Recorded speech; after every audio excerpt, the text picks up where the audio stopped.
Welcome to Rambam In-Depth. Today we'll be discussing the Rambam Hilchos Bikkurim, Perek Bais, Halacha Aleph. The Rambam writes as follows: Mitzvos asay livdeis kolodim Yisrael petach Chamor b'seh. There's a positive commandment that every Jew has to redeem the firstborn donkey by exchanging it for a lamb.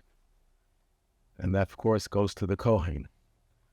It's one of the 24 gifts given to the Kohen. Then the Rambam continues, if he refuses to redeem it, Mitzvah say, there's another mitzvah, a positive commandment, Arifa, to decapitate it. Shenemar, as it says, that the firstborn donkey has to be redeemed with a lamb. If you don't redeem it, then you have to decapitate it. And then the Rambam continues, these two separate mitzvahs, they apply every place and every time. Then he concludes, Mitzvos Pidyon, Arifa. The mitzvah of redeeming it takes precedence over the mitzvah of decapitating it. One thing is clear from the Rambam, that the Rambam considers mitzvah of redemption and the mitzvah of decapitation as two separate mitzvahs. It's not just something you could infer from his words here, although it's quite clear. But in Sefer HaMitzvos, he enumerates it as two separate mitzvahs. And the Rambam questions that himself. What is his question? One of the shurash and one of the ground rules the Rambam establishes for the enumeration of 613 is that you don't count details of a mitzvah as a separate mitzvah. For example, there's a carbon oil, the sliding scale of sacrifices for rich and average and poor, and each one brings a different level of a carbon. They're not counted as three separate mitzvahs. It's one mitzvah to bring this carbon, but there are different variations. You can do it this way, you can do it that way, depending on your circumstances. Same thing over here. There's one mitzvah. The mitzvah is the giving of the Chamor, the firstborn donkey, to the Kohen. There's one way of doing it by redeeming it, and the other way of doing it is by not redeeming. Then you don't give it to the Kohen. So the Rambam questions himself in Sefer HaMitzvos. And the Rambam answers, you're right, al pisvara, logically, that's right. But the Gemara in Bechoros says clearly, and the Rambam quotes this Gemara here, the mitzvahs Pidyon kedemus la mitzvahs Arifa, the mitzvah of redemption comes before the mitzvah of decapitation. So the Rambam cites the Gemara that says clearly that it's a separate mitzvah. So that's the Rambam Shita. But the question is asked by Rabbi Daniel Habavli. He says, shouldn't this Gemara disprove the Rambam's ground rule? The ground rule is you don't count details, variations of a mitzvah. And here you see clearly the Gemara does consider these two variations to be two separate mitzvahs. So the Rambam, instead of saying that even though logically they shouldn't be counted as two, but be counted as two because the Gemara says so, that Gemara should disprove the Rambam's rule. That's one question. Rabbi Yochanan Fishel Perla, the Sefer HaMitzvos Rasag, asks another question. He says the Rambam's whole diuk, his whole inference, is because the Gemara uses the word mitzvah when it talks about the decapitation.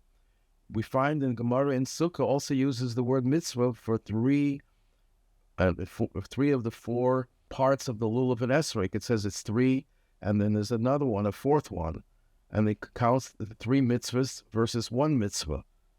But they're all one mitzvah. No one argues, no one says that mitzvah of lulav is four separate mitzvahs, but it uses the word mitzvah even for a detail because it is a mitzvah, it's part of the mitzvah.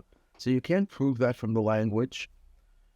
So one way of answering this question in Sefer Mitzvos HaMelech is that the Rambam doesn't mean that the language mitzvah, when it's used for decapitation, means that it's a separate mitzvah.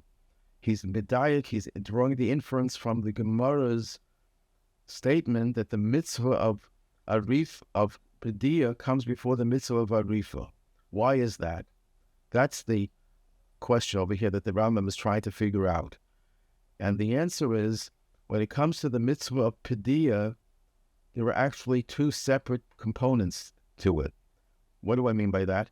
The Gemara says that if a Kohen has the Chamor, if someone gave the Kohen the actual donkey, he also has to redeem it. Why does he have to redeem it? So there's an opinion, Rabbi Yehuda says, that it's also bahana until it's redeemed. Okay, but according to Reb Shimon, who says that it's muta bahana, so why does the Kohen have to redeem it? Shita Mekubetza says clearly that even according to Reb Shimon, you have to redeem it. Why does the Kohen have to redeem it? He has it already. So that proves that the redemption of the Chamor, Petach Chamor, is not just because it's one of the matnas kahuna. It's a mitzvah to give to the Kohen. And the way to give it to the Kohen is by redeeming it. Now, obviously, if the Kohen already has it, you don't have to redeem it.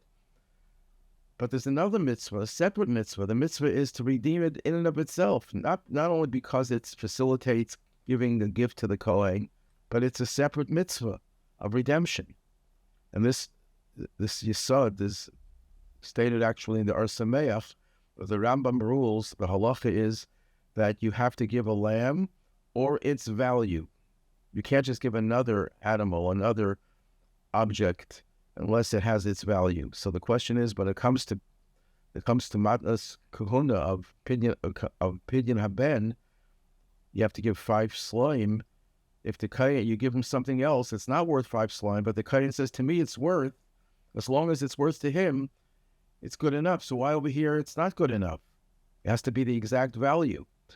So the answer is because here it's the mitzvah is not just a gift to the Kohen. If it's a mitzvah of giving to the Kohen, if the Kohen says it's good enough for me, it's good enough. But here there's a mitzvah of Pidyon in and of itself. It's an independent mitzvah. And that's why the Gemara says mitzvah's Pidyon comes before the mitzvah Arifa, because it doesn't mean that they're 2 separate mitzvahs, because one is Pidyon, one is Arifa. It proves that there are 2 mitzvahs inherent in the whole concept of Pidyon Petach Chamor. One mitzvah is the actual Pidyon, and the other mitzvah is facilitating that it should go to the Kohen as a din of matnas kahuna. So that's why Pidyon comes first, because there you're able to fulfill 2 mitzvahs. One mitzvah of Pidyon, one mitzvah of giving to the Kohen. If you do Arifa, decapitation, there's only one mitzvah. That's the substitute for Pidyon, but it doesn't provide for the matnas kahuna. And therefore, it's always better to do an act that gives you 2 mitzvahs than to do an act that gives you only 1 mitzvah.